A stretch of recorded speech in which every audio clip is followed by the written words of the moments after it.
Jesus, a ti me achego, com temor no coração. És o meu maior anseio, Rei da minha salvação. Pai, a ti eu agradeço por tão infinito amor que recebe com carinho este pobre pecador.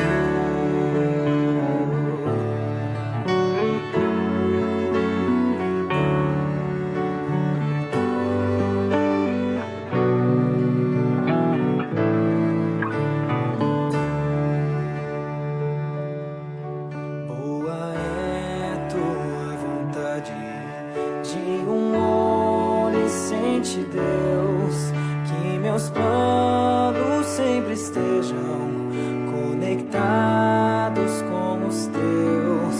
Ó, perdoa os meus pecados, venha me disciplinar, que a pureza de tua glória venha em mim habitar. Santo e majestoso Deus, exaltado é Senhor, coroado sobre a terra, em tua glória e esplendor. Teu é todo o domínio, toda honra e poder, pelos séculos dos séculos.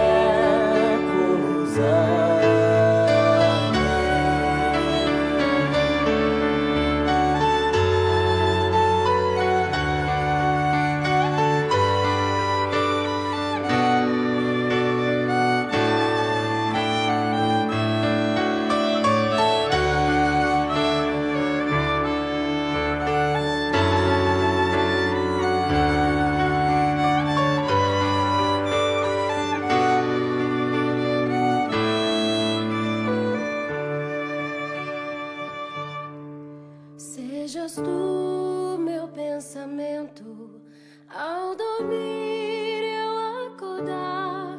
Dá-me sede da palavra, sempre nela meditar. Faz de mim pequeno Cristo, digno de ser filho teu, anunciando as boas novas, salvação que vem de Deus. Santo e majestoso Deus, exaltado é Senhor, coroado sobre a terra, em tua glória e esplendor. Teu é todo o domínio, toda honra e poder, pelos séculos dos séculos.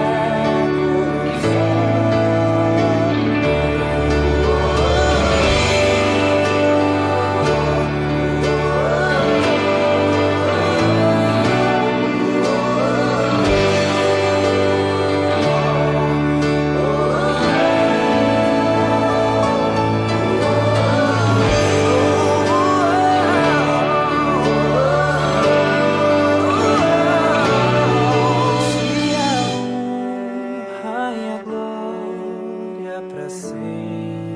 Amém.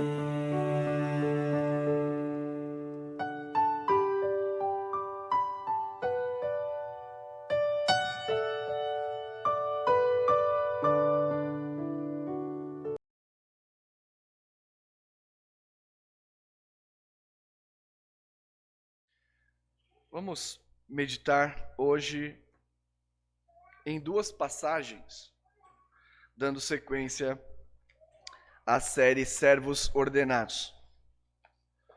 Primeira passagem, eu lerei na sequência conforme for explicando.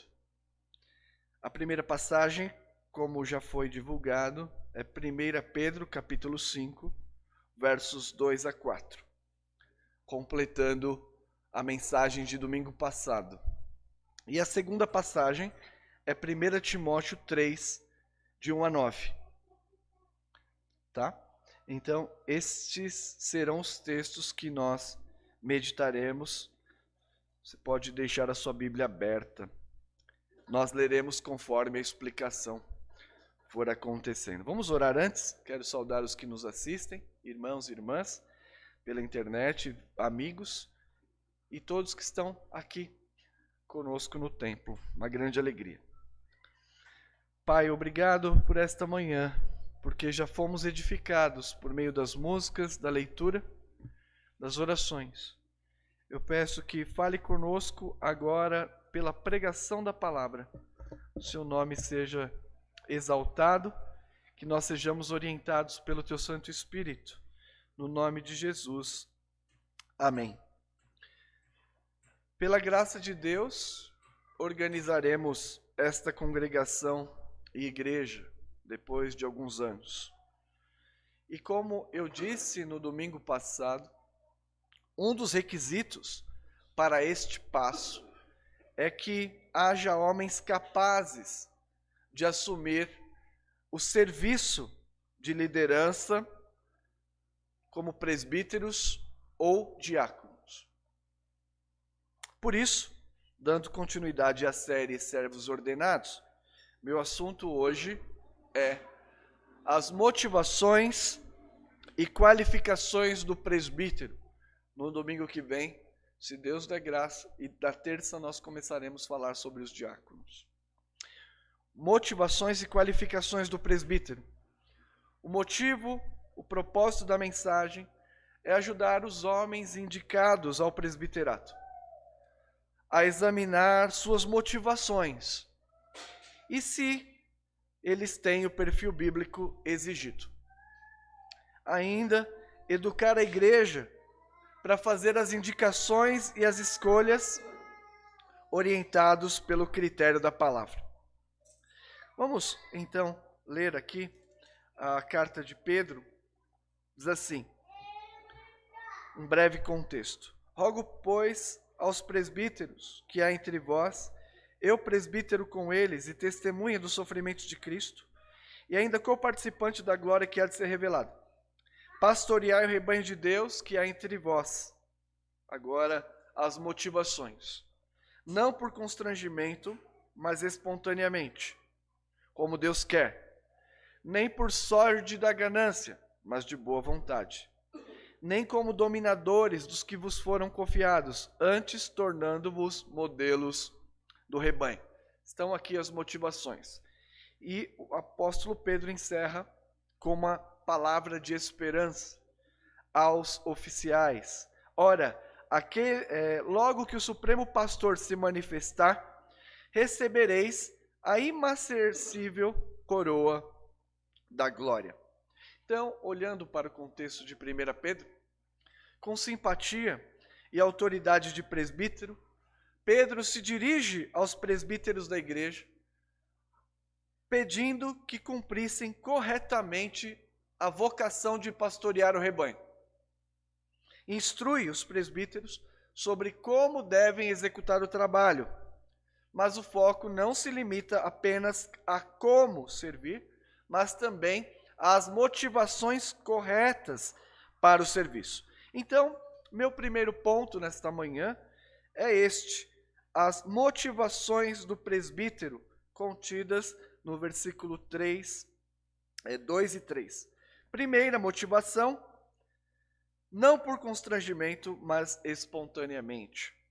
Ou seja, o presbítero ou aquele que aspira o ministério tem que estar disposto ao encargo. A hora que você indicá-lo, ele deve aceitar, o irmão de boa consciência, ainda tem tempo para isso, deve aceitar o ofício. Não por obrigação, não por pressões externas ou por vaidade. A motivação, a primeira delas, é que haja um desejo honesto e voluntário de servir, unido a uma convicção da parte de Deus de que ele é um chamado. E o nosso Senhor declarou quanto ao seu ministério: a minha comida consiste em fazer a vontade daquele que me enviou e a realizar a sua obra. Então, querido irmão que será indicado, examine se você de fato está disposto, se você aceitará este encargo, não por constrangimento, não por coação, mas espontaneamente, como Deus quer, segundo os padrões que Deus estabeleceu. De fato, você não tem a obrigação, senão, primeiro, pela força de consciência e chamado. Quando você indicar ou eleger, considere isso. A segunda motivação é que ele não seja ganancioso. O diácono Wilker, em sua oração, falou com correção de que muitos utilizam-se dos bens da igreja para enriquecimento ilícito. Verdade, nós não podemos fechar os olhos para isso. Então, aqueles que a igreja indicar não deve ser ganancioso. Ele não deve amar o dinheiro e se apropriar indevidamente dos bens. Assim, os presbíteros docentes, como eu, são assalariados. E os presbíteros regentes, como os que nós temos, eles exercem o trabalho voluntariamente. Então, irmão, não deve haver motivação de obter vantagens, muito menos ganhos desonestos. Por quê? Os oficiais, irmãos, presbíteros e diáconos, geralmente servem voluntariamente. Eles têm sua vida, sua família, os seus trabalhos, às vezes longas cargas de trabalho, e ainda, muitas vezes, dispõem seus bens a favor dos necessitados na expansão da obra. Então, aqueles que querem enriquecer com o ministério estão desqualificados para esta obra. Não deveriam estar onde está. E nesta própria carta, na carta de Timóteo, Paulo é veemente, dizendo que o dinheiro é raiz de todos os males, de que os líderes da igreja não devem tomar o encargo por ganância. E a terceira motivação é estar disposto a servir como modelo e não como dominador. Veja o versículo 3. Nem como dominadores dos que vos foram confiados, antes tornando-vos modelos do rebanho. Deus não se agrada e condena o governo autoritário e abusador. Isso com relação ao governo civil. Quanto mais na igreja. Assim, irmãos, a liderança é exercida pelo exemplo e não apenas pela autoridade do ofício. Nós devemos, como eu falarei na terça-feira, honra aos líderes, aos guias. Devemos obedecer aos guias. Devemos ser gentis com os guias. Mas não devemos perder de vista de que o líder, o presbítero e o diácono têm esta autoridade, mas eles não devem se valer dessa autoridade. O que nós devemos nos valer é do modelo, do exemplo. Então, primeira motivação, ter vontade livre para assumir o encargo. Segunda, não ser movido por interesses econômicos escusos. Terceiro, estar disposto a servir. Jesus nos disse, porque o próprio Filho do Homem não veio para ser servido, mas para servir. Assim, irmãos, o aspirante ao presbiterato não deve ser motivado pelo desejo de dominar ou cobiça de poder, de decisão ou desejo de influência. Alguns irmãos e irmãs têm talvez isso em mente. Pode acontecer. de ser dominado pelo desejo de de obter poder. O presbítero é o que manda na igreja. Ou o presbítero tem o poder decisório. Ou como presbítero eu terei influência para levar adiante um plano. Esta não é a motivação correta para o presbiterato. Não é. O presbítero e o diácono, diz nessa passagem, são homens que têm os seus olhos na iminência do retorno de Cristo. Então, irmãos, nós zelamos pelas vossas almas como quem tem que prestar contas ao pastor do rebanho. Então, estes homens, vocês devem observar, têm os seus olhos na vinda de Cristo. Eles são zelosos pelo rebanho e têm a garantia de receber a coroa da glória. A vida eterna, diz o versículo 4 da primeira carta. Ora, logo que o Supremo Pastor se manifestar, recebereis a imarcessível coroa de glória. Querido irmão, que será indicado e talvez eleito ao ministério, nós temos esperança de receber a imarcessível coroa de glória, um prêmio inestimável, um bem reservado a todos aqueles que amam o Senhor Jesus Cristo. É preciso amar a Cristo, então amar o rebanho. Nesse último ano que nós retornamos da pandemia, eu tenho falado com alguns homens. Eles vão ministrar a palavra e ficam preocupados. E eu tenho sempre repetido, você deve ser correto na palavra, mas você deve amar a Cristo primeiro e amar o rebanho.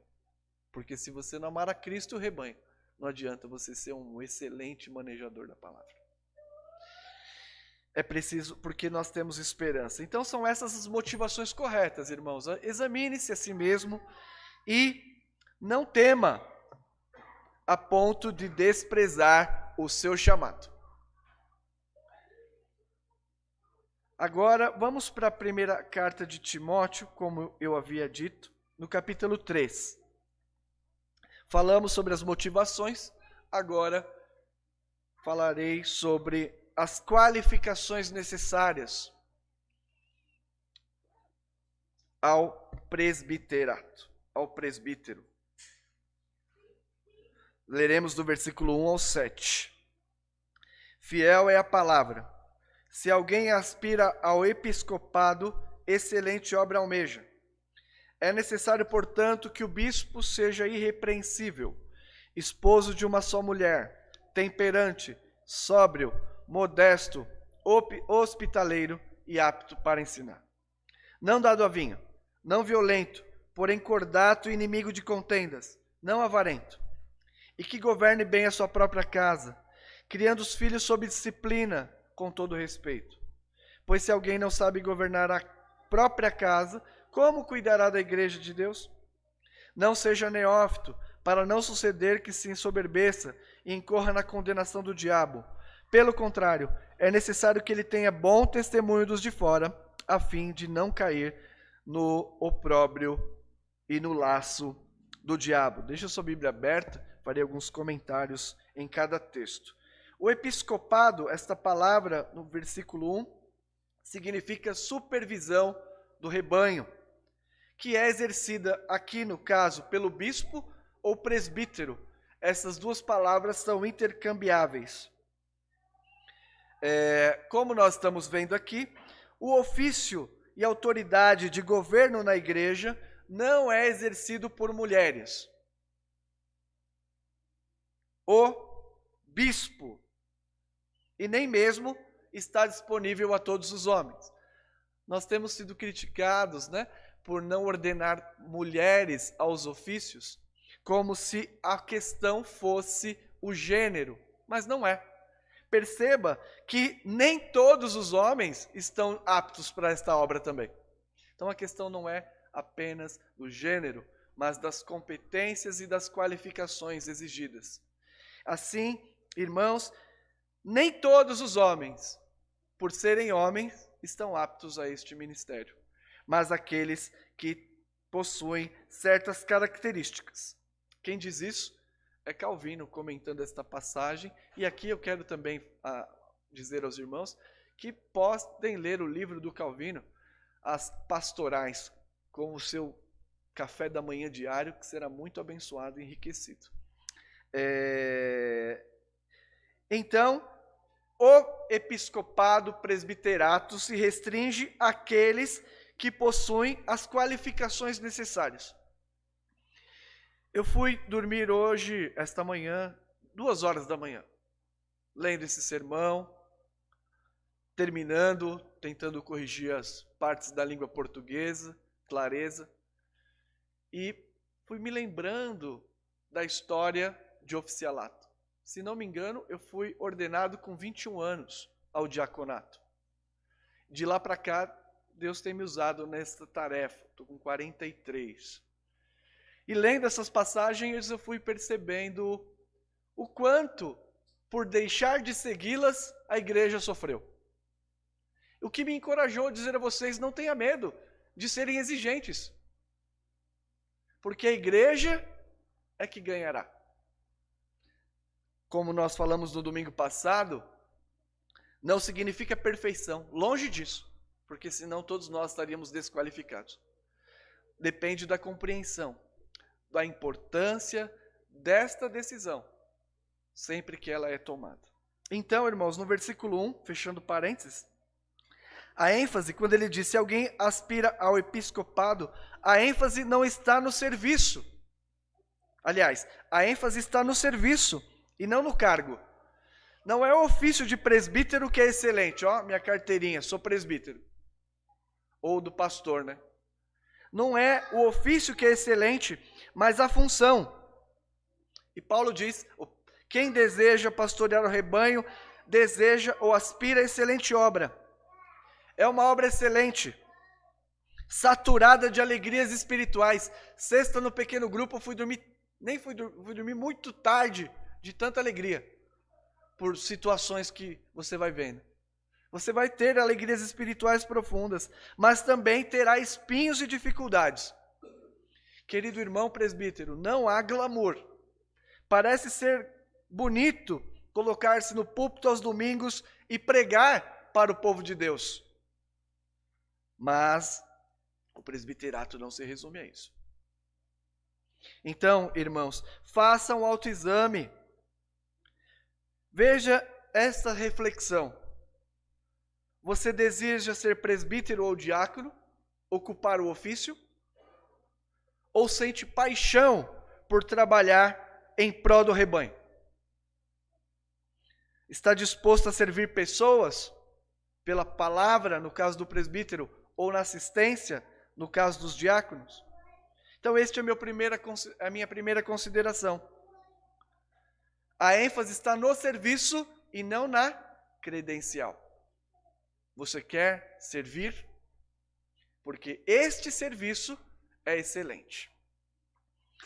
Então, irmãos, aqui o apóstolo Paulo prescreve, como nós lemos a Tito, as qualificações para os oficiais. Eu vou usar algumas categorias, não lerei necessariamente no fluxo do texto que Paulo escreveu, mas em categorias. Outra coisa é que essa lista não é exaustiva, tudo bem?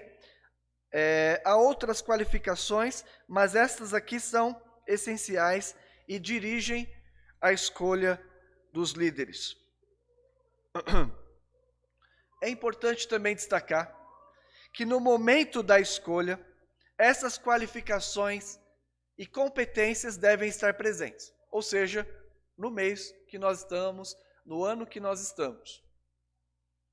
Os irmãos não devem ser excluídos do pleito se tiverem sido devidamente restaurados por Cristo e pela igreja.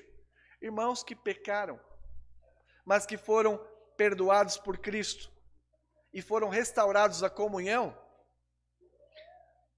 podem ser indicados. Porque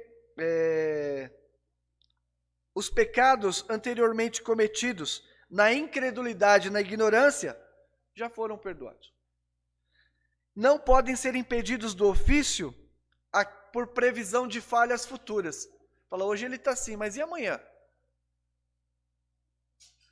Tudo bem? Isso é importante destacar, que nós estamos falando de 2022, em São Paulo, Jardim Vila Carrão, em novembro. Assim, você vai... Um exemplo, você chamaria Paulo para ser presbítero? Saulo? Ninguém chamaria, né? Ele o fez na ignorância, diz ele mesmo, e na incredulidade. Convertido a Cristo, arrependido, tornou-se apto. Pedro, você chamaria Pedro para ser presbítero? Te deu uma facada pelas costas? Isso aqui que eu não chamo para ser presbítero mesmo. Mas ele foi devidamente restaurado. E sendo restaurado, foi instalado no ministério. Os irmãos entenderam isso? Então, as qualificações do caráter. Irrepreensível. Versículo 2. Não tenha algo que desautorize diante dos membros da igreja. Não seja marcado por alguma infâmia escandalosa que não foi tratado, que mine a sua autoridade, levando ao descrédito da igreja. Então, isso significa irrepreensível. Não significa perfeito, mas alguém que terá autoridade para admoestar, para consolar, para ensinar, sem descrédito. Você se lembra de Jesus? Os fariseus disseram que ele trabalhava para o diabo. Esse expulsa demônios pelo poder de Beelzebu. Acusaram-no de uma mazela grave, mas não havia nada que tornasse Cristo culpado. E eles ali foram calados, porque as acusações não se sustentavam. Ele era irrepreensível. Então, temperante e sóbrio. Temperante e sóbrio, observe. Alguém que seja equilibrado. Temperança e sobriedade, versículo 2. São virtudes necessárias para guiar a igreja nas turbulências que enfrenta. Eu fiquei pensando nas turbulências nesse tempo que eu tenho sido seminarista e pastor da igreja. Momentos que eu realmente não acredito pelo qual nós passamos. A pandemia foi uma delas. O ministro deve ser equilibrado, porque a igreja passará por muitas turbulências. Você será aquele que está na frente, conduzindo o povo. Homens com domínio próprio, que não sejam levados por ventos de doutrina. Sempre está trazendo uma novidade. Ou compelidos a reagir por situações externas. Ou ele sempre reage à pressão de grupos. E você terá de lidar com isso, querido irmão. Pressão da igreja, pressão de membros, pressão das pessoas de fora. Ai, pastor, mas nós não vamos fazer isso na nossa igreja, está todo mundo fazendo. Ah, mas a gente não vai fazer isso? Ah, mas a nossa igreja é isso? Nós temos que ser faróis, líderes firmes que conduzem a igreja. Como eu disse, o presbítero não é representante de grupos. Ele é um pastor que presta contas do seu serviço a Deus. Então, quando você escolher, tire seu cavalinho da chuva. Não é o caso aqui, isso acontece em outras igrejas.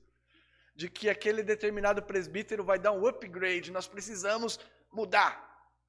Ele não é representante de grupos. Ele é pastor com autoridade para prestar contas a Deus. Estes homens temperantes e sóbrios são capazes de interpretar as situações.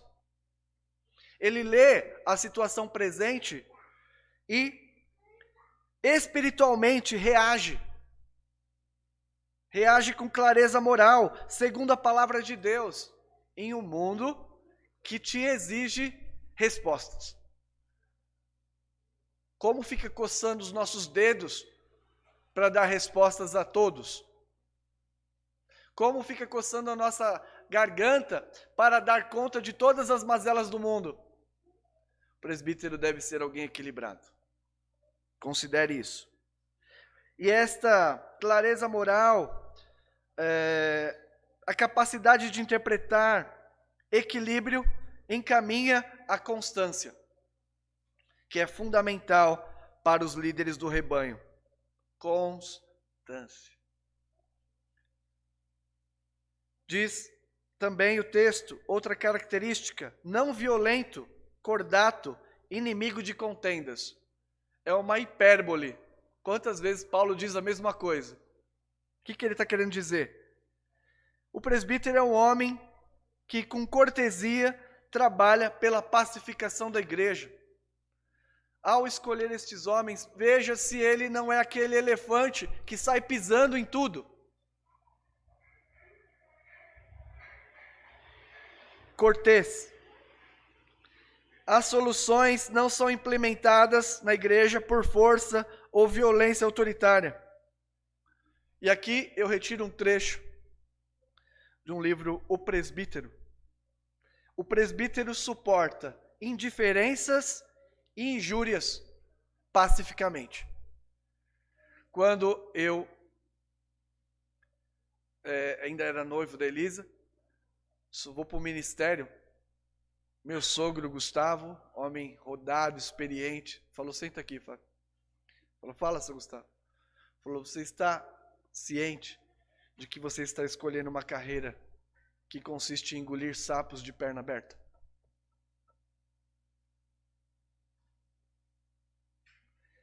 Eu falei que sim, mas não sabia direito. Então, suporta indiferença, injúria pacificamente, perdoa, consegue ouvir, engole insultos. É gentil, mas não é covarde.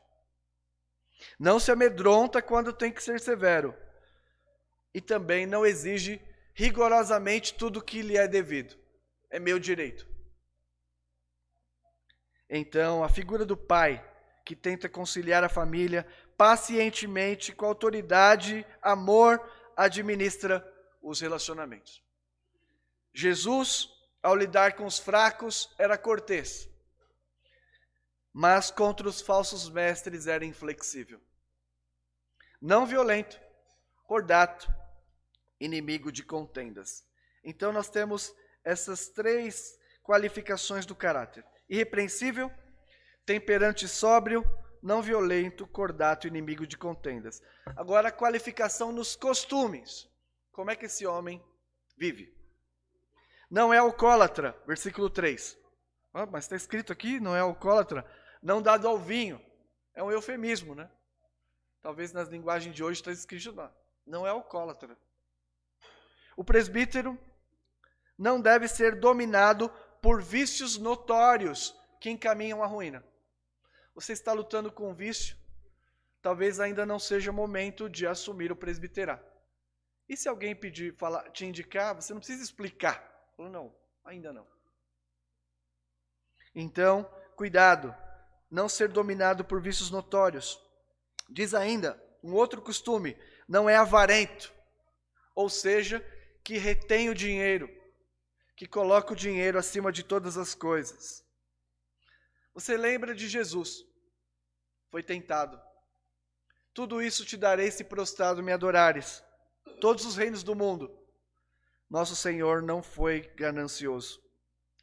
Os oficiais, irmãos, têm a responsabilidade de administrar as finanças. Seu rico dinheirinho. E nós teremos que ter, este homem tem que ter a visão do reino. Ele terá de agir por fé. Às vezes falta dinheiro na igreja. E falta de verdade mesmo. Tem que agir por fé. Investir em missões, evangelização, assistência aos necessitados. Como é que eu sei se eu sou avarento ou não? Algumas perguntas. Você tem contribuído com ofertas e dízimos? Tem sido constante na assistência à obra? Tem alegria de gastar os seus bens, veja só, na proporção e na capacidade que você tem? Deus não está olhando a quantidade, Ele está olhando a motivação. Então, o presbítero e o diácono vão cuidar do dinheiro dos outros, mas ele deve ser alguém que já é disposto à obra. Claro, você não vai perguntar, você é dizimista? Ah, então você não está. Não é isso. É um autoexame. Aquele que está sendo indicado deve pensar nisso. Fala, mas a partir de hoje eu vou ser fiel. Veja se esse voto também é verdadeiro. Não há problema, mas veja se você não está fazendo um voto de tolo. Ele tem que ser modesto. Me desculpe, irmãos, o sermão vai ser um pouco mais longo hoje. Pensei que ia ser menor, mas não está. Precisamos falar disso. Modesto. O homem que não ostenta riqueza, bens, títulos. Tem problema você ter coisas boas, de qualidade? De jeito nenhum. E eu quero que vocês tenham mesmo. Nunca vi presbiteriano pobre. É a música, né? Eu quero que vocês cresçam, prosperem. Mas você não precisa ostentar. Eu sou doutorado, mestrado. Eu tenho um carro assim. Se a pessoa é assim, não pode, porque isso causa escândalo na igreja. Essa pessoa tem que ter uma vida digna, honrada, mas não precisa ostentar. Propenso à hospitalidade, nós falamos sobre isso. Sua família está acessível às ovelhas. Está disposto a receber a igreja, os necessitados, para serem tratados e reencaminhados à jornada. Tem que ser hospitaleiro. Disposto a agregar. Ainda tem que ter bom testemunho dos de fora, boa fama. Sua conduta entre os gentios não deve difamar o nome de Cristo e nem da igreja. Tem que ser esposo de uma só mulher. Esposo de uma só mulher seria redundância, mas no contexto havia uma licenciosidade. Os hebreus, por exemplo, os israelitas alguns tinham várias mulheres. Ele diz, não, o presbítero, apesar dos desajustes morais, deve assumir o casamento. E aqui nós temos que falar que a grama é verde, infelizmente hoje. O casamento deve ser heterossexual, você tem que ser casado com uma mulher.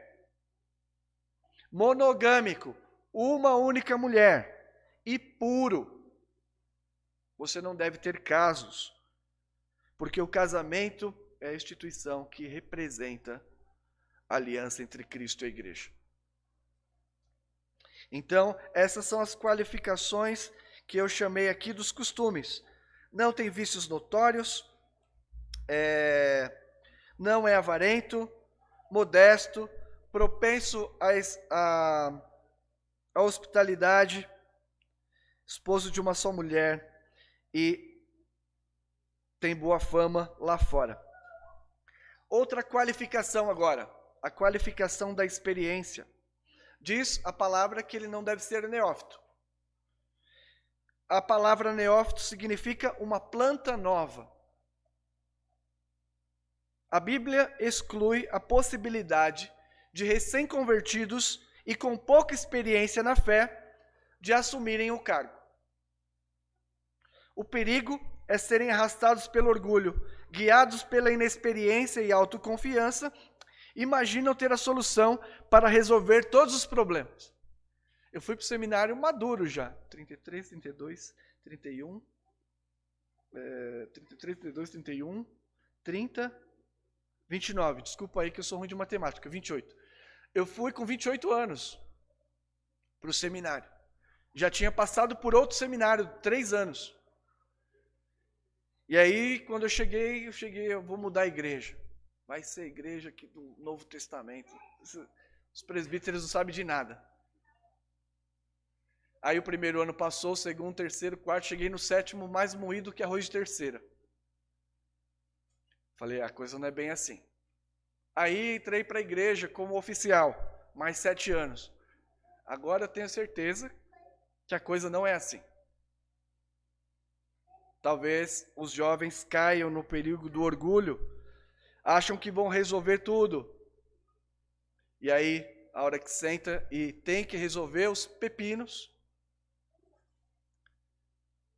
por causa da sua fragilidade e inexperiência na fé, as dificuldades enfrentadas, pela falta de maturidade, deserta da trincheira que foi convocado.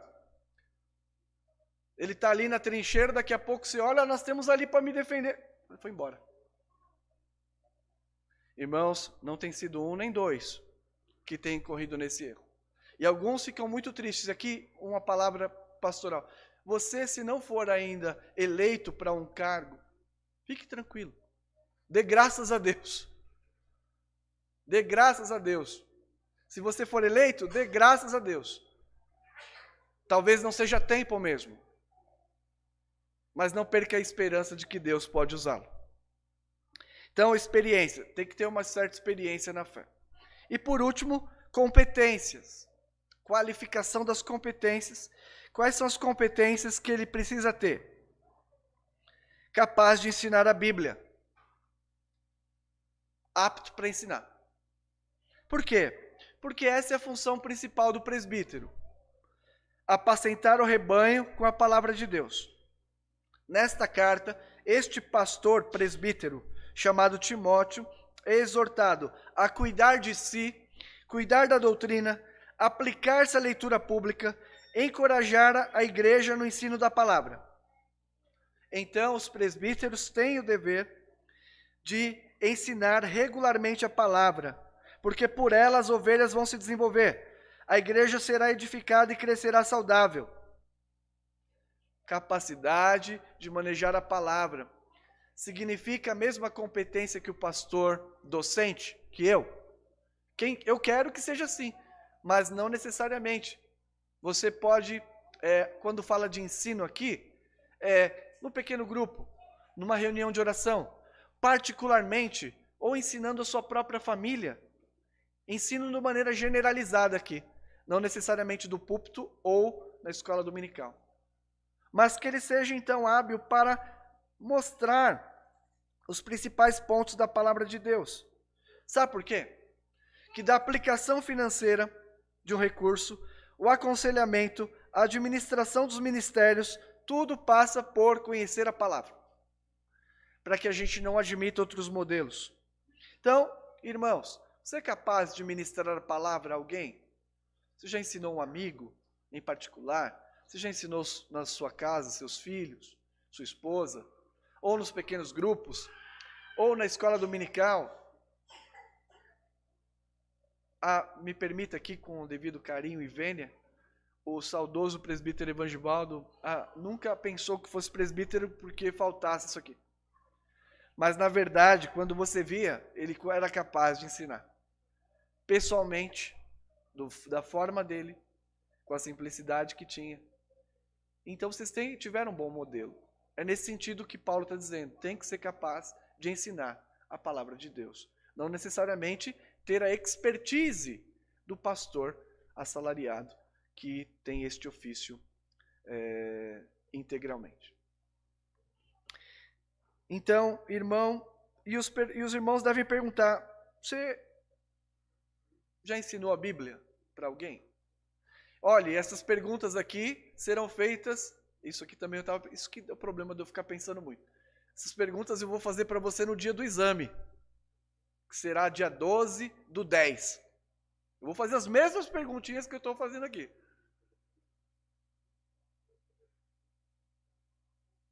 Porque eu estou ensinando a igreja, então eu tenho que fazer.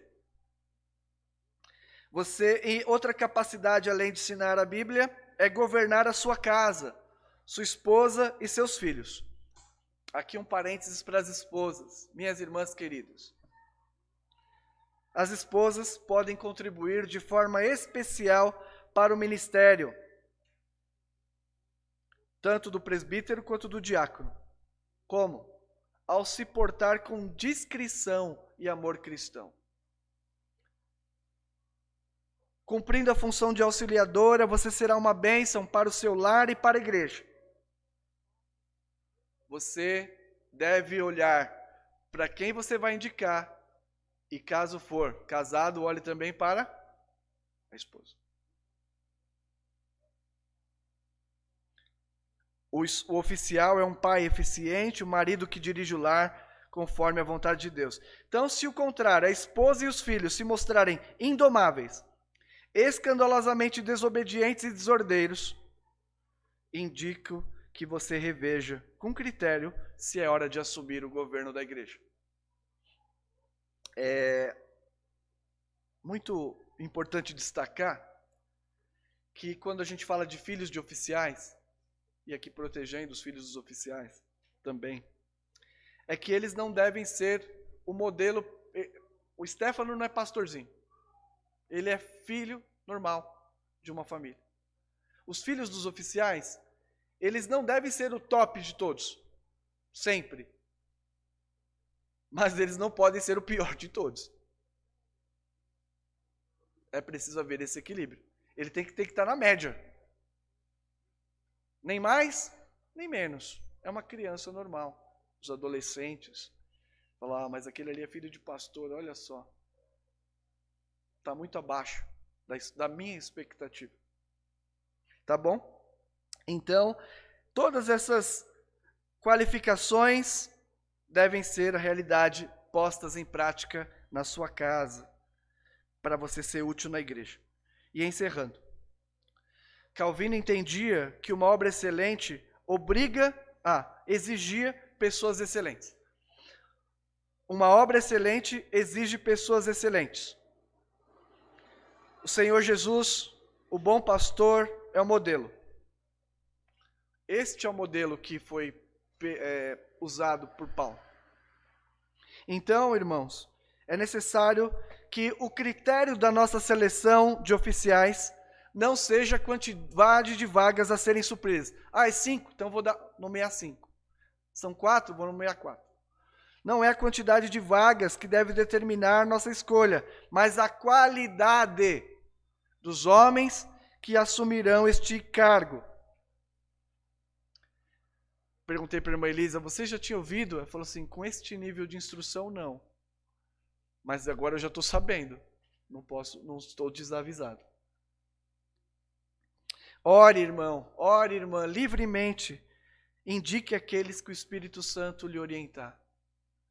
Em harmonia com as motivações e qualificações necessárias a este excelente serviço. Não é perfeição, mas há sim uma exigência, porque o cargo é excelente. O serviço é excelente. Que Deus nos ajude. Amém.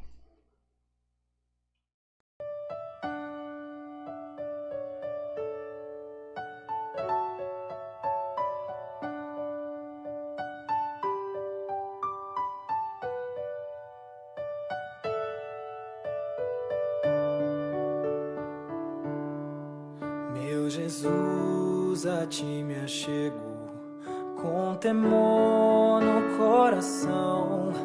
És o meu maior anseio, Rei da minha salvação. Pai, a ti eu agradeço por tão infinito amor que recebe com carinho este pobre pecador.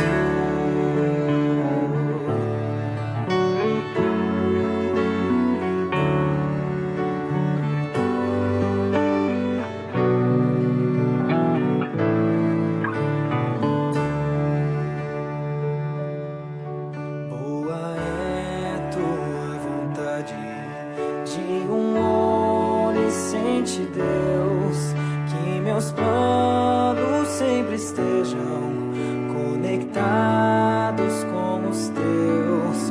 Ó, perdoa os meus pecados, venha me disciplinar, que a pureza de tua glória venha em mim habitar. Santo e majestoso Deus, exaltado é Senhor, coroado